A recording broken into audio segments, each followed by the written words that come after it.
The silence within the grand obsidian chamber of the Valkyr Ascendancy was not merely an absence of sound. It was a physical weight, a suffocating blanket of tension that pressed against the chitinous armor of every delegate present, threatening to crush the resolve of the galaxy's oldest empire. High Exarch Thraxus sat upon the throne of severed stars, his multifaceted eyes twitching with a mixture of predatory irritation and deep, suppressed dread as he surveyed the gathered representatives of the coalition of aligned systems. The air in the vast hall was cold, recycled through ancient filtration systems that smelled of ozone and the dusty triumphs of 1,000 conquered worlds. Yet today, the scent of fear was the most pungent aroma in the room. The holographic stellar map hovering in the center of the amphitheater, usually a display of the Ascendancy's sprawling dominance, now bathed the assembly in the crimson light of warning indicators, showing the relentless, gnawing advance of the Void Swarm, a biomechanical plague that did not negotiate, did not tire, and did not stop.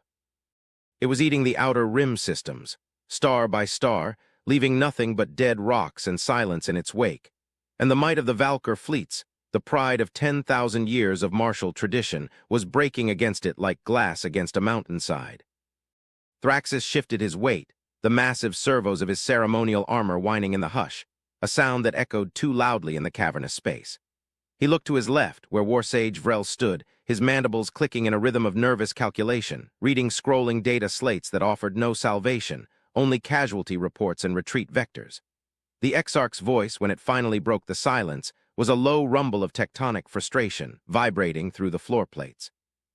"The silence from the Sol system persists," he asked, though he already knew the answer, the question merely a formality to sharpen his anger. "The Terrans remain mute while the galaxy burns?" Vrel hesitated, a dangerous pause in a court where bad news was often met with execution, before lowering the slate and meeting his leader's gaze. "Total silence, High Exarch. Our subspace beacons are active. Our envoys have broadcast on every frequency known to sentient life. We have screamed for aid, invoked the ancient pacts of the Galactic Rim, and demanded their fleets mobilize. The Terrans have received the messages. Our telemetry confirms signal interception at the edge of the Uit cloud. They hear us. They simply choose not to answer." A murmur of outrage rippled through the gathered council, a cacophony of hisses, clicks, and synthesized translations of disgust. Ambassador Kale of the Aquatic Hydraxian Hegemony stepped forward, his containment suit bubbling as he gestured with a manipulator arm. "They are cowards," Kale's translator droned, the voice devoid of the rage visible in his movements. "We always suspected it. They built their civilization on trade and philosophy, on soft power and technological integration. They lack the martial spirit required for a crisis of this magnitude. They are hiding in their gravity wells, hoping the swarm sates its hunger on us before it reaches Earth. It is a betrayal of the highest order." Thraxus gripped the arms of his throne, his claws digging into the ancient metal. He wanted to agree. He wanted to scream that the humans were soft, fleshy things unworthy of the space they occupied, but a sliver of doubt, cold and sharp as a vibro blade, sat in his gut. The humans were not cowardly. He had read the classified archives, the reports from the contact war 2 centuries ago. They were not aggressive, true, but they possessed a terrifying, methodical endurance. When they fought, they did not fight for glory or territory. They fought to solve a problem, and they did not stop until the equation was balanced. Their silence now was not the silence of fear. It was the silence of a predator waiting in tall grass, or perhaps the silence of a god deciding whether the mortals were worth saving. "Cowardice is a convenient explanation, Ambassador," Vrel interjected softly, his voice cutting through the noise. "But it is inconsistent with the Terran psychological profile. Their strategic algorithms are advanced beyond our own. If they are silent, it is because they are calculating something we cannot see. Or," he paused, the thought too heavy to voice easily, "or they have determined that we are already dead and they are preparing the funeral pyre." The room went cold. The implication hung there, stripping away the bravado of the alien warlords. If the humans, with their mastery of quantum computing and stellar engineering, had run the simulations and found zero probability of victory, then the Ascendancy was fighting a ghost war. Thraxus slammed a fist onto the armrest, the impact ringing like a bell. "I will not accept fatalism from my own Warsage. We are the Valkyr. We broke the silica mines. We tamed the gravity storms of the nebula of lost souls. If the humans will not fight, we will drag them into the war, prepare the hypercoms. I will speak to the Terran High Command personally, not through envoys. Connect me to Earth. Bypass their diplomatic filters, force the connection. Vrel obeyed, his fingers dancing across the holographic interface, weaving through the layers of encryption that guarded the Sol system. The screen flickered, static washing over the crimson map of the invasion. The static was dense, heavy with high-level jamming, a wall of white noise that sounded like the ocean. Trying to punch through Exarch, their firewall it's adaptive. It's shifting every millisecond. It's like trying to shout through a singularity. Suddenly, the static cleared. It didn't fade, it was severed, replaced instantly by a stark, absolute clarity. The chaotic noise of the council chamber vanished, dampened by the audio limiters of the massive screen as a face appeared. It was not a military commander in a bunker, nor a politician in a gilded office. It was a human male, elderly by their standards, sitting in a room of stark white minimalism. Behind him, through a panoramic viewport, the curve of a planet was visible, but it was not Earth. It was a world of churning storms and purple oceans, a frontier world. The human wore a simple gray tunic, unadorned by medals or rank insignia. His eyes were calm, frighteningly so, possessing a depth that seemed to swallow the panic of the Valkyr Council. "High Exarch Thraxis," the human said, his voice level, modulated perfectly to the Ascendancy's dialect. "I am Elias Thorn. We received your calls." Thraxis stood, his height imposing, his wings flaring slightly in a display of dominance that felt foolish against the image on the screen. You received them, and you sat in silence while the outer rim burns. 3 systems fell yesterday, Thorn. Billions of sentience dissolved into biomass for the swarm. Where are your fleets? Where are your dreadnoughts? The Treaty of Sirius demands mutual defense." Thorn did not flinch. He did not look ashamed. He picked up a small, crystalline object from the table before him, turning it over in his hands with slow, deliberate movements. "The treaty applies to acts of war, High Exarch. This is not a war." The statement sucked the air out of the room. Kale, the Hydraxian, bubbled furiously.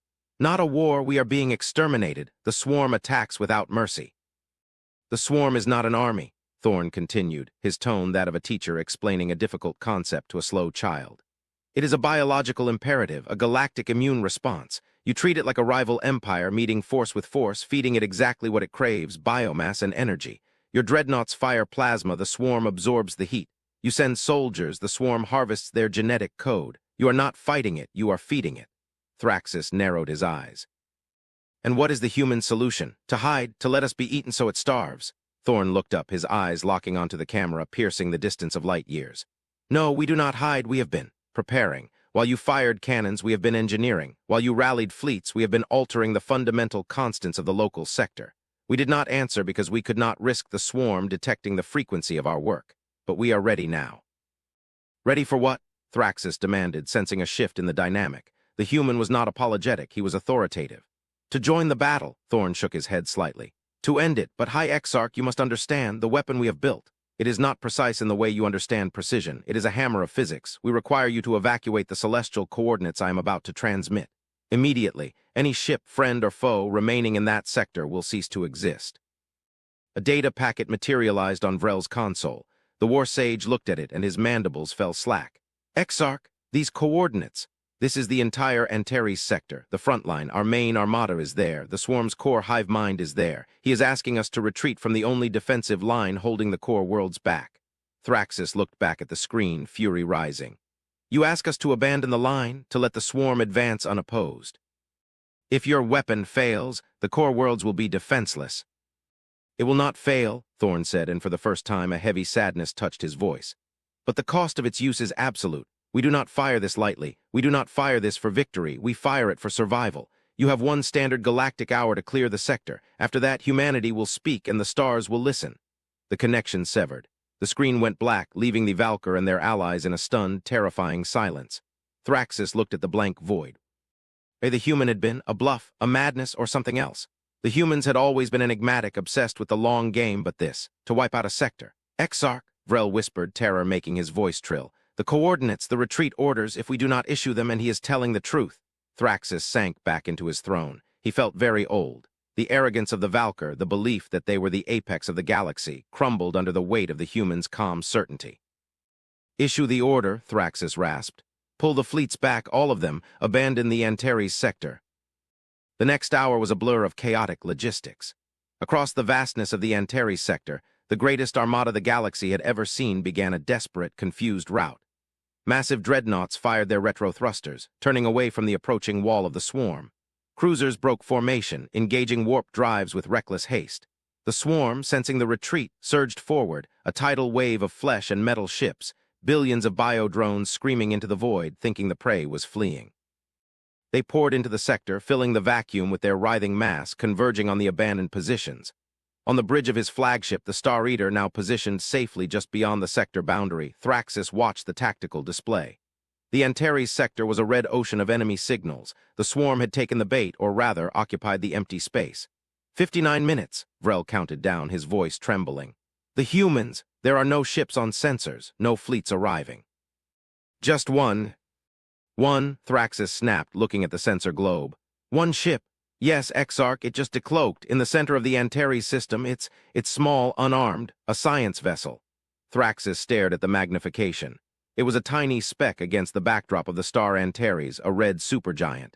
The human ship was holding position dangerously close to the star's photosphere. The swarm was ignoring it, the bioships flowing around it like water around a rock, focused on the fleeing Valkyr fleet.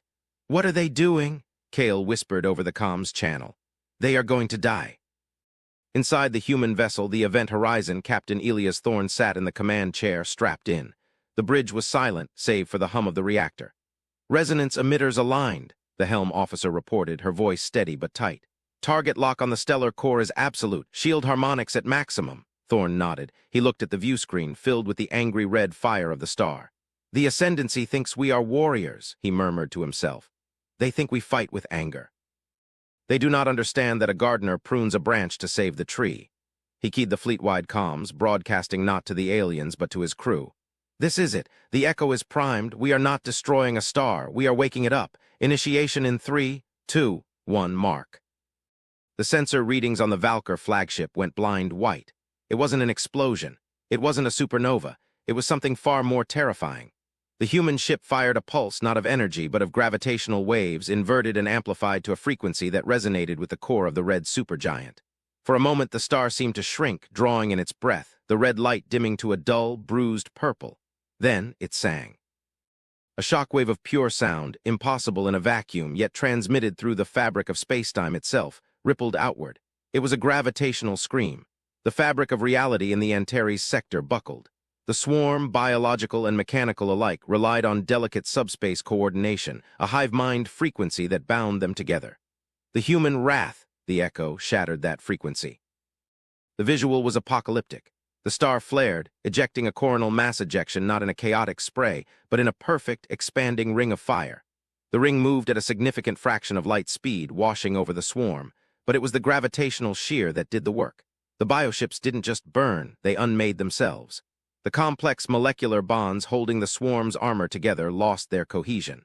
The hive-mind signal was obliterated by the sheer volume of the interference.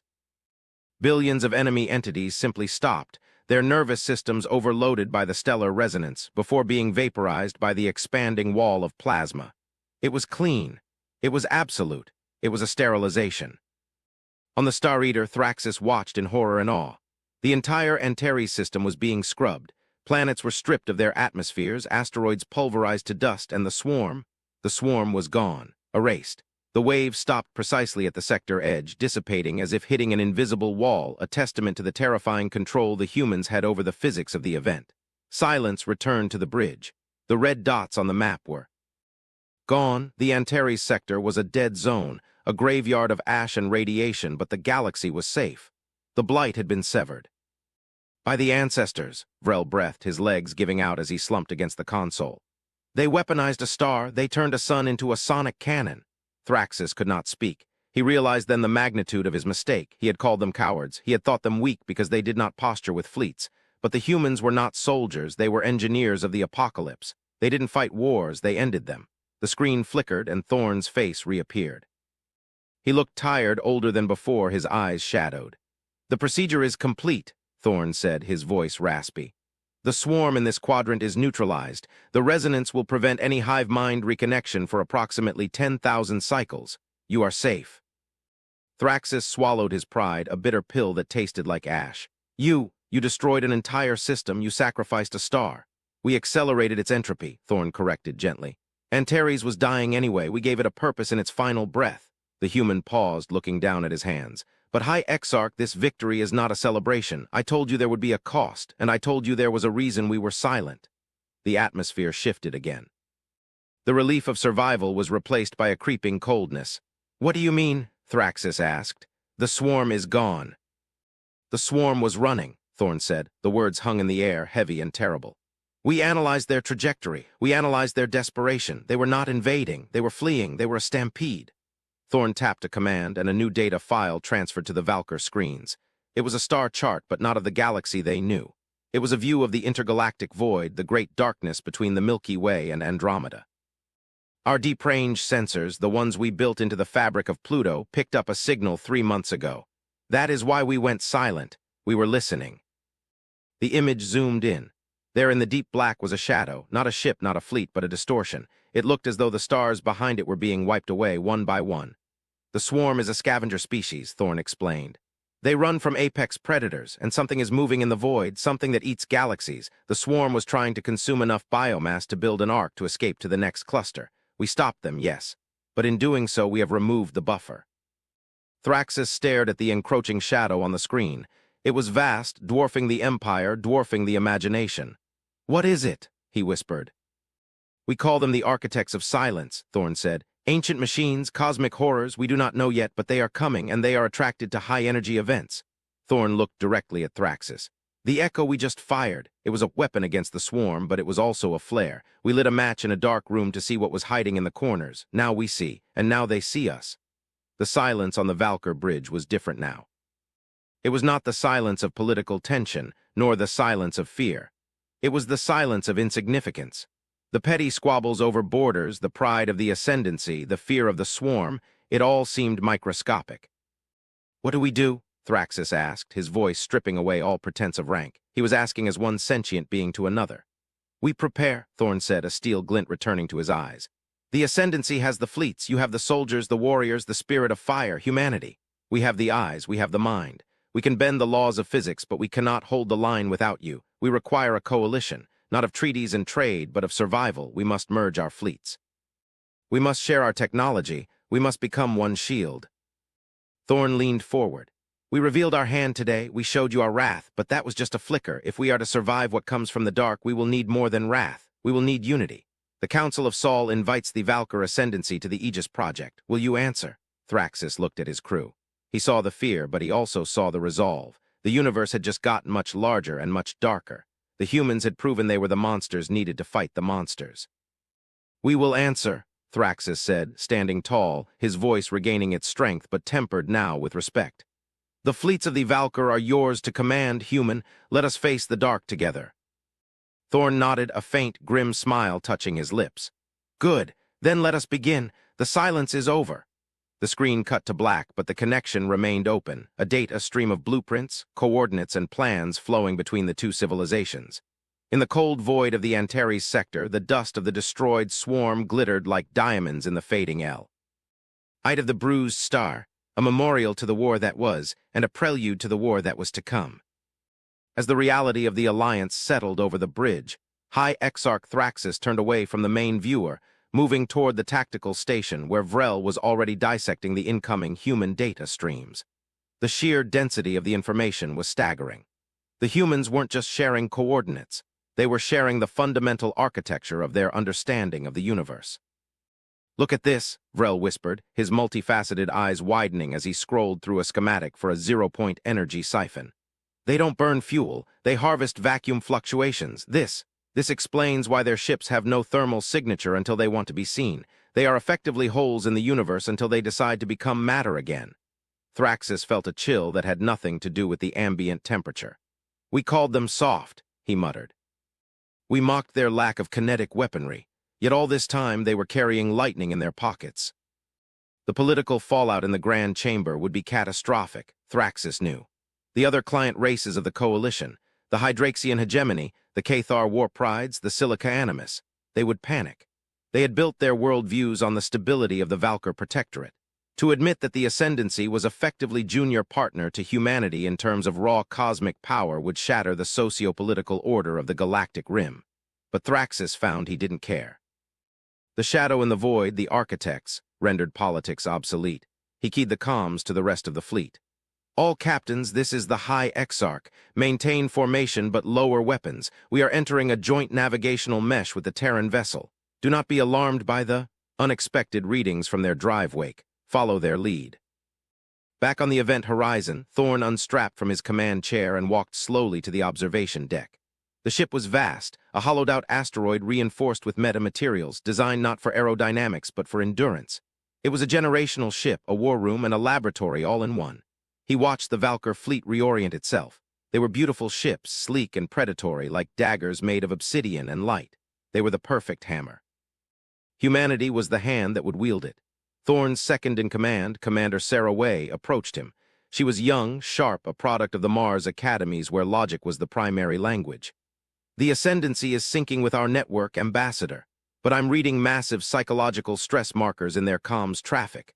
They are terrified of us. Good, Thorn said softly. Fear keeps them alert. Complacency almost killed them. Do you think they can handle the truth about the architects? Way asked, looking out at the bruising star of Antares. We only showed them the shadow. We didn't show them the timeline, Thorn sighed, rubbing his temples. One horror at a time, Sarah. If we told them that the architects are not just coming, but that they have been here before, that the Great Filter is not a theory but a harvest schedule, they would break. We need them strong. We need their aggression. He looked at the alien fleet.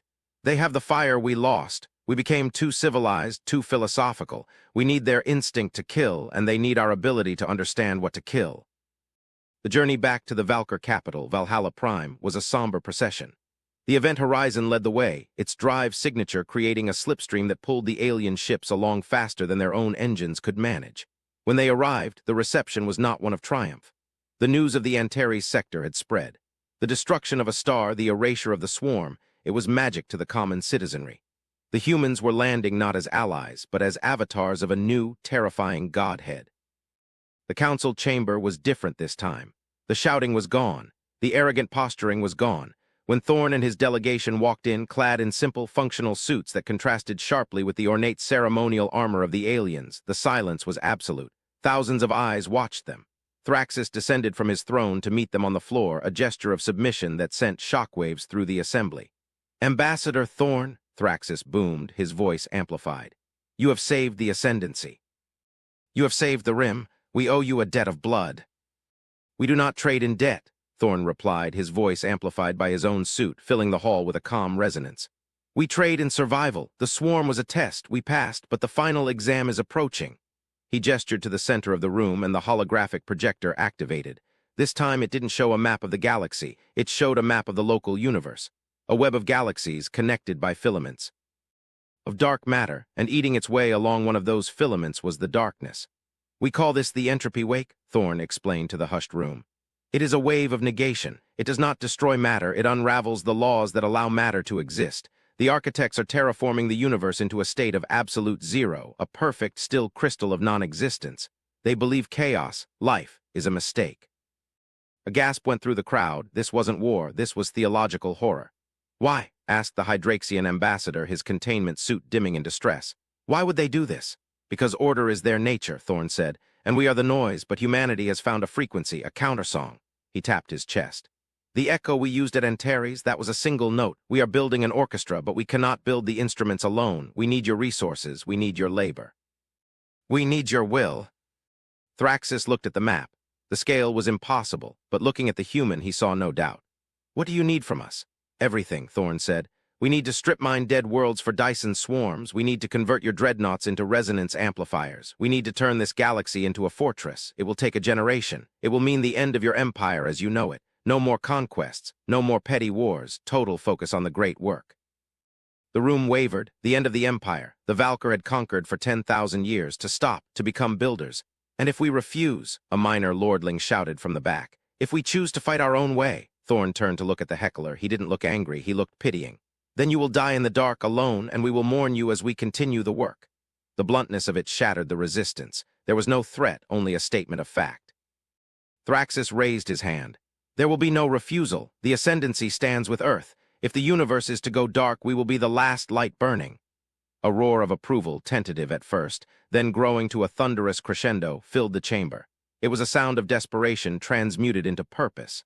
The alliance was sealed not with ink, but with the terrifying realization of the stakes. Months turned into years. The galaxy changed. The Valkyr fleets, once instruments of terror, became convoys of construction. They hauled megatons of neutronium from collapsed stars. They escorted human terraforming engines that didn't build biospheres, but constructed planetary-scale shield generators. The culture clash was immense. Valkyr warriors had to learn the patience of human engineers. Human philosophers had to learn the brutal pragmatism of Valkyr logistics. But slowly a new culture emerged, a hybrid, the Aegis culture. Thorn grew old. His hair turned white, his movements slower. He spent his days in the Spire of Sol, a new structure built on Valhalla Prime, overseeing the deployment of the Resonance Network. The Wrath was no longer a secret weapon, it was the shield of the galaxy. Emitters were placed around the perimeter of the Milky Way, tapping into the supermassive black hole at the galactic center for power. One evening, Thraxus, now gray-scaled and scarred from 1,000 inspections, joined Thorn on the balcony of the spire. They looked up at the night sky. It looked different now. Subtle lines of light, visible only to the enhanced eye, traced geodesics between the stars, the energy grid of the shield. "We are ready," Thraxus said. "The deep sensors show the architects are at the edge of the void. They will be here within the year."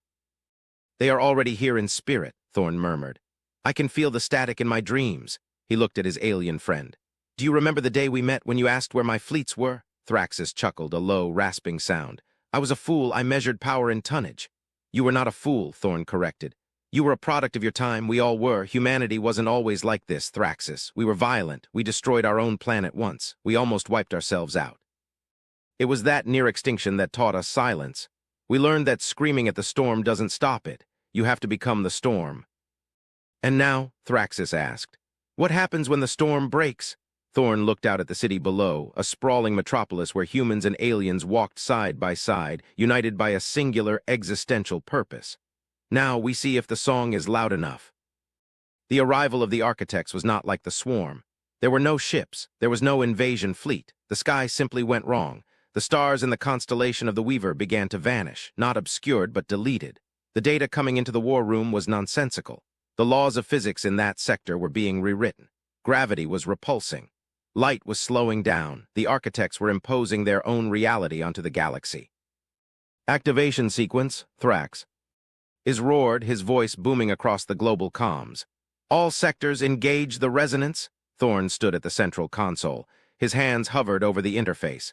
This was the culmination of humanity's survival instinct, channeled through alien industrial might. "Let them hear us," Thorn whispered. He pressed the key. The galaxy screamed. From the core to the rim, the network activated. The supermassive black hole Sagittarius A was tapped. Its infinite rotational energy was siphoned, converted into a subspace broadcast of such magnitude that it shook the foundations of every planet in the galaxy. But it wasn't destruction. It was an assertion of reality. The signal broadcast a complex mathematical proof, a statement that we exist. It reinforced the laws of physics. It hardened the constants of the universe against the architect's negation. Where the darkness touched the shield, it flared. The unreality of the architects collided with the hyperreality of the Aegis.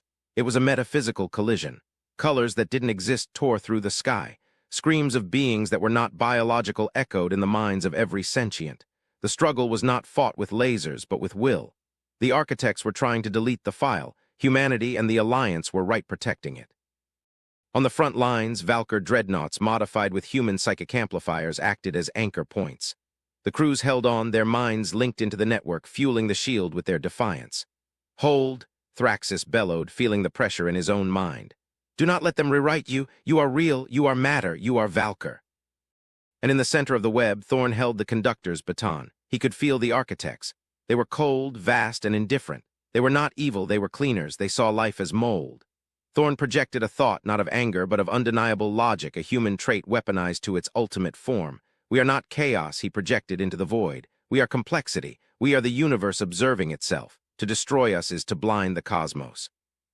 The argument hit the architects like a physical blow. The negation wave stalled. For a timeless moment, the two forces locked, the cold desire for nothingness against the hot, messy, defiant roar of existence. The energy readings spiked to infinity. Then, the break. The darkness recoiled. It didn't retreat in fear, it retreated in calculation. The energy cost to delete the Milky Way had just become higher than the entropy gained. The equation no longer balanced. With a shudder that was felt in the bones of every living thing, the architects withdrew. The stars reappeared. The sky healed. Silence returned to the war room, but it was a clean silence, the silence of a morning after a hurricane. Thorn collapsed. His heart, strained by the neural link, gave out. Thraxus caught him before he hit the floor, holding the frail human body with a tenderness that belied his claws. "Elias," he roared. "Medics!" Thorn opened his eyes, looking up at the multi-eyed face of the warlord. "It held," Thorn whispered. "The echo." "It held." "Yes," Thraxus said, his voice thick with emotion. "It held. You did it." "We did it," Thorn corrected, his breath fading. "Humanity, we are just the spark. You were the fuel. Keep the fire burning, Thraxus. They will come back, maybe in 1,000,000 years, maybe tomorrow. Keep the fire." Elias Thorn died in the arms of the High Exarch of the Valkyr. The silence that followed was not one of mourning, but of reverence. The funeral was the largest event in galactic history. Thorn's body was not buried. It was launched into the heart of the sun of Valhalla Prime, returning his atoms to the stars he loved. Thraxus stood before the combined council, a changed being. He wore a human-style sash over his armor. "Architects are gone," Thraxus addressed the galaxy. "But the silence of the void remains. We used to fear that silence. We used to think it meant we were alone. Now we know the truth. The silence is waiting for us to fill it."